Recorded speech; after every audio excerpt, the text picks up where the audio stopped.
નમસ્કાર વિદ્યાર્થી મિત્રો, તમારું ખૂબ ખૂબ સ્વાગત છે મારી આ ચેનલ સ્ટડી વિથ નેન્સીમાં. જો હજી સુધી તમે મારી આ ચેનલને સબસ્ક્રાઇબ ના કરી હોય તો જલ્દીથી સબસ્ક્રાઇબ કરજો. આજે આપણે પ્રકરણ નંબર 8 સમય સંખ્યાઓ સ્વાધ્યાય 8.1 નો પ્રશ્ન નંબર 9 જોઈશું. તો અહીંયા જો આપણને પ્રશ્ન નંબર 9 આપેલો છે કે નીચેના દરેકમાં કઈ સંખ્યા મોટી છે. કે અહીંયા આપણને નીચે બધા જે પ્રશ્ન છે એમાં બે સંખ્યા આપેલી છે. બે સંખ્યામાંથી કઈ સંખ્યા મોટી થાય છે તે આપણે કહેવાનું છે. તો અહીંયા તમે જોશો કે એમાં પહેલું આપેલું છે કે 2/3 અને 5/2. તો આ બે સંખ્યાઓમાંથી કઈ સંખ્યા મોટી થશે એ આપણે આ દાખલામાં કહેવાનું છે. તો હવે જુઓ, અહીંયા આપણે જોશું કે 2 અને 3 2/3 છે અને 5/2 છે. તો એમાં આના છે બંનેના છેદ છે તે કેવા છે? અલગ અલગ છે. તો જ્યારે છેદ અલગ અલગ હોય ત્યારે આપણે શું કરવાનું? છેદ સરખા કરવાના. તો છેદ આના બંનેના સરખા કરવા છે એટલે 3 અને 2 નો લસા લઈશું. તો 3 અને 2 નો લસા લઈએ. લસા 3 અને 2 કેટલા થાય? તો આ તમે જોશો કે 3 ને 2 અવિભાજ્ય સંખ્યા છે. એટલે કોઈ પણ એક અવિભાજ્ય સંખ્યા હોય ને એનો લસા કાઢીએ તો બંનેનો ગુણાકાર જેટલો જ થાય. એટલે બંનેનો ગુણાકાર કેટલો થાય? 3 દુ ને 6. એટલે લસા કેટલો થશે? 6 થશે.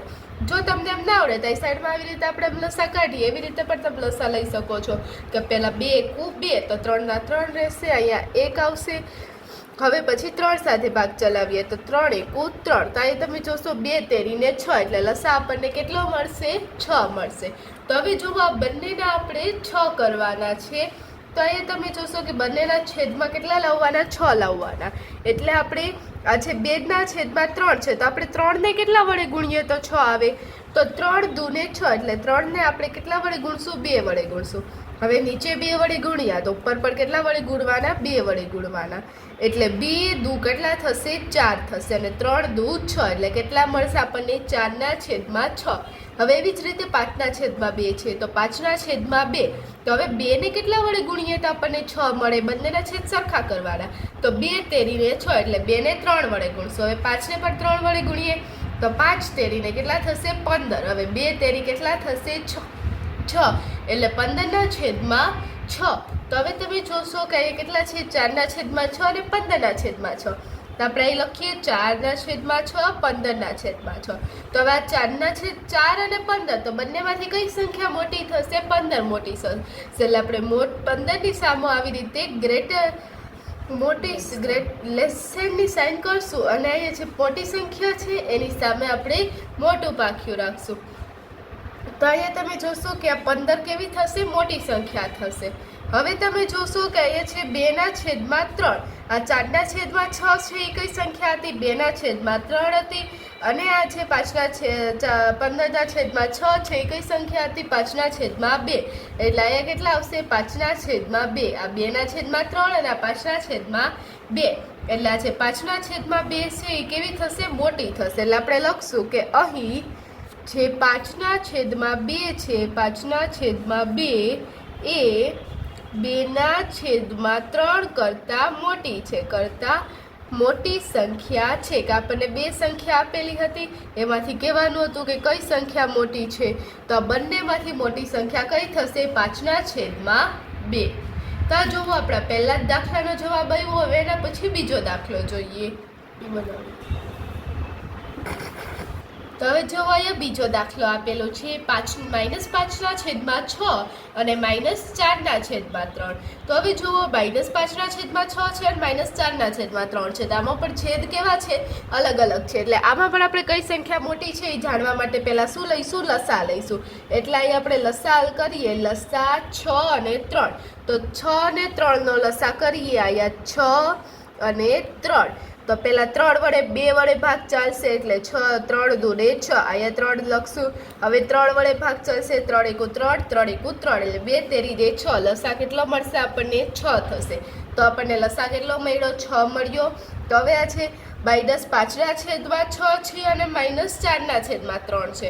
તો એ બંનેના છેદમાં કેટલા લઈ આવવાના? 6 લઈ આવવાના. તો -5ના છેદમાં 6 છે તો એના છેદમાં તો -5ના છેદમાં 6 જ છે. એટલે એમાં આપણે કંઈ ફેરફાર કરવાનો નથી. આપણે ફેરફાર કેમાં કરવાનો છે? -4ના છેદમાં 3માં ફેરફાર કરવાનો છે.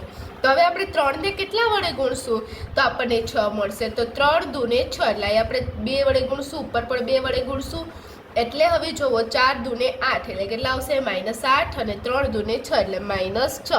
-8ના છેદમાં -6. તો હવે જુઓ -5ના છેદમાં 6 અને -8ના છેદમાં 6 એ આપણને 2 સંખ્યા મળી. હવે આ 2 સંખ્યામાંથી કઈ સંખ્યા મોટી થશે? તો આમાં જુઓ માઇનસમાં શું હોય કે જે સંખ્યા નાની હોય તે મોટી હોય. -5 એ શું થાય? -8 કરતાં મોટા થાય. એટલે મોટી સંખ્યા કઈ થશે? -5ના છેદમાં 6. હવે આ છે -5ના છેદમાં 6 છે એ તો -5ના છેદમાં 6 ની જગ્યાએ જ છે. પણ હવે આ છે આ -8ના છેદમાં 6 છે એ કેટલા છે? -4ના છેદમાં 3 છે. એટલે આપણે લખશું -5ના છેદમાં 6 ઇઝ ગ્રેટર ધેન -4ના છેદમાં 3. એટલે આપણે લખશું કે અહીં જે -5ના છેદમાં 6 છે, -5ના છેદમાં 6 એ -4ના છેદમાં 3 કરતાં મોટી સંખ્યા છે, કરતાં મોટી સંખ્યા છે. તો આ જોવો આપણા બીજા દાખલાનો જવાબ આવ્યો છે. હવે આપણે દાખલા નંબર 3 જોઈએ. હવે જુઓ ત્રીજો દાખલો આપેલો છે -3ના છેદમાં 4 અને 2ના છેદમાં -3. તો આમાં પણ જુઓ તમે છેદ કેવા છે? અલગ અલગ છે. એટલે આપણે આમાં શું કરવું પડશે? જે આ સંખ્યા છે 4 અને -3 એનો લસા લેવો પડશે. એટલે જે માઇનસની નિશાની છે ઉપર ગણો તો પણ ચાલે, નીચે ગણો તો પણ ચાલે. એટલે આપણે લસા તો 4 અને 3નો જ લઈશું. માઇનસ હોય કે ના હોય, આપણે શું લઈશું? 4 અને 3નો લસા. 4 અને 3નો લસા. તો 3 કેવી અવિભાજ્ય સંખ્યા છે એટલે 4 અને 3નો લસા કરીએ એટલે 4 તેરીને કેટલા થશે? 12 થશે. એટલે 4 અને 3નો લસા કેટલો થશે? 12 થશે. એટલે બંનેના છેદમાં કેટલા લઈ આવવાના?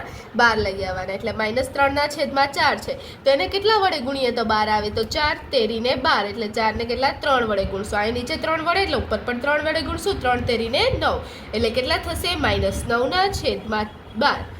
હવે જુઓ -9ના છેદમાં 12 છે તો હવે એવી જ રીતે 2ના છેદમાં -3 છે તો 2ના છેદમાં -3 છે. 3ને કેટલા વડે ગુણીએ તો 12 આવે?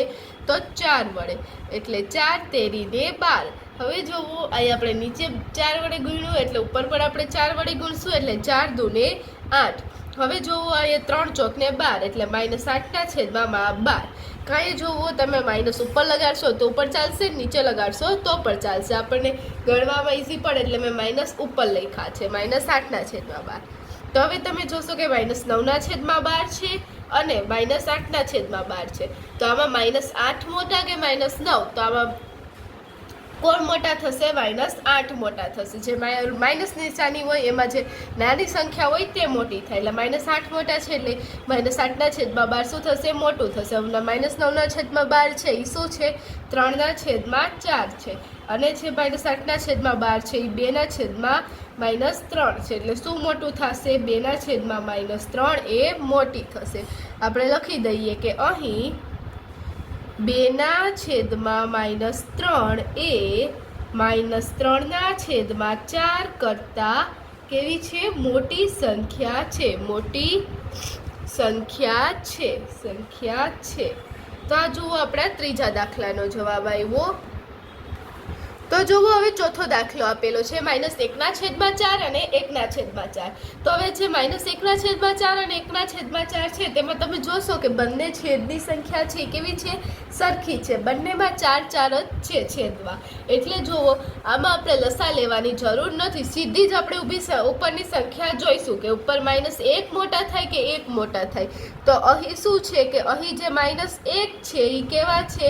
-1ના છેદમાં 4 છે એ કેવા છે? ઋણ છે. અને જે 1ના છેદમાં 4 છે એ કેવી છે? ધન છે. તે ધન છે. માટે કે જે આ જે -1ના છેદમાં 4 છે એની આગળ ઋણ નિશાની છે અને આની આગળ એક પણ નિશાની નથી એટલે ધન છે. એટલે આપણને ખબર છે કે ઋણ સંખ્યા ધન સંખ્યા કરતાં કેવી હોય? નાની હોય. હંમેશા ધન સંખ્યા મોટી હોય. એટલે શું થશે? 1ના છેદમાં 4 મોટા થશે. એટલે આપણે લખશું આમ જે 1/4 છે એ -1/4 કરતાં કેવા થશે? મોટા થશે, કરતાં મોટી સંખ્યા થશે. કા મોટી સંખ્યા છે, ગમે એ લખો તો પણ ચાલે, સંખ્યા છે. તો આ જોવો આપણા ચોથા દાખલાનો જવાબ આવ્યો. હવે આપણે પાંચમો દાખલો જોઈએ. હવે જોવો આપણને પાંચમો દાખલો આપેલો છે કે -3.2/7 અને -3.4/5. તો અહીં તમે જોશો કે આપણને સંખ્યા કેવા આપેલી છે?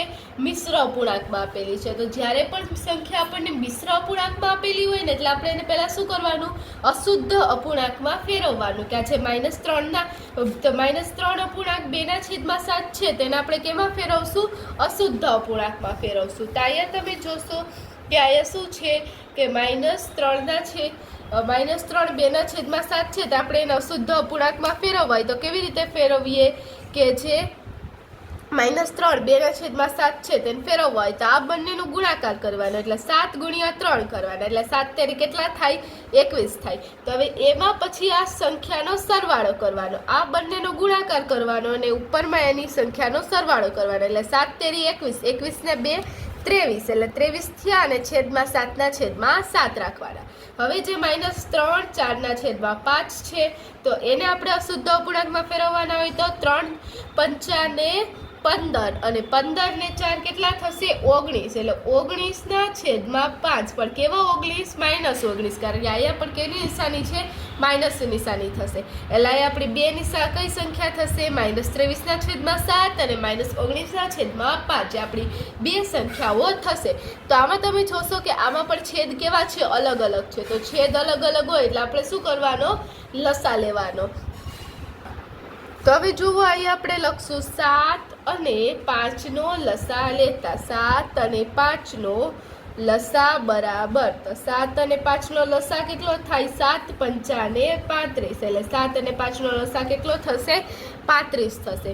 તો હવે જુઓ, 7 અને 5નો લસા 35 થાય છે, એટલે આપણે જે -23/7 હતા એના છેદમાં કેટલા કરશું? 35 કરશું. એટલે 7 ને કેટલા વડે ગુણીએ તો 35 આવે? 7 × 5 = 35, એટલે આપણે એને ઉપર પણ 5 વડે ગુણશું. તો હવે જુઓ, 23 ને આપણે 5 સાથે ગુણીએ તો 23 × 5 કેટલા થાય? 115 થાય, અને 7 × 5 કેટલા થશે? 35 થશે, એટલે -115/35. હવે બીજી સંખ્યા કઈ થશે? -19/5.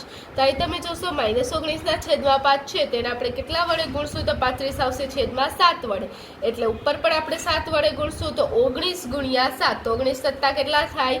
-133. અહીં માઇનસ છે એટલે આપણે માઇનસ પર લગાડશું ને 19 + 133, એટલે કેટલા આવશે? -133. હવે 5 × 7 = 35, એટલે -133/35. અને પેલી સંખ્યા કઈ મળી હતી?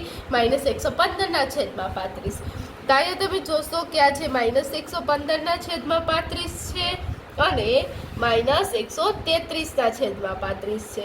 તો આ બંનેમાંથી કઈ સંખ્યા મોટી થાય? તો -115. -133 કરતાં કેવા થશે? મોટા થશે, કારણ કે આગળ કેની નિશાની છે? ઋણની નિશાની, એટલે ઋણની નિશાનીમાં નાની સંખ્યા મોટી હોય, એટલે -115 મોટા થશે. એટલે આપણે લખશું માટે -3 એ -115/35 કઈ સંખ્યા હતી? -3.2/7, એટલે પહેલી સંખ્યા -3.2/7 એ મોટા થશે. કેના કરતાં? -3.4/5 કરતાં. એટલે આપણે લખશું આમ જે -3.2/7 છે એ -3.4/5 કરતાં કેવા થશે? મોટી સંખ્યા છે, કરતાં મોટી સંખ્યા છે. તો આ જોવો, આપણા જે પાંચમો દાખલો હતો એનો જવાબ આવ્યો, અને અહીં આપણા જે દાખલા નંબર 9 હતો તે પૂર્ણ થાય છે. જો તમને વિડીયો પસંદ આવ્યો હોય તો લાઈક શેર સબસ્ક્રાઈબ કરજો.